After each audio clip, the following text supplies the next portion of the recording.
المديرية عارفين يا جماعة ايش الكلمة اللي قلتها؟ الله يرحم الدواش. باتي شهيد و9 بناسيدي شهداء، لكن شهداء طاحوا مصابي رجالة، ما فيش حد منهم طاح وهارب ولا هو راقد على بطنه.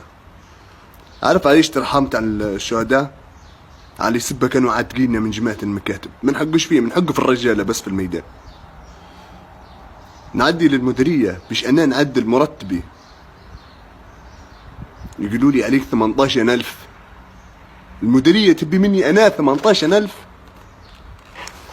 18,000 للمديرية و11,000 في المصرف الحمر وإيجار، ما فيش سيارة، وأخوتي 4 في رقبتي استشهد باتي وخلاهم ليا، والوطني قاعد يعرم علي في الفلوس بس.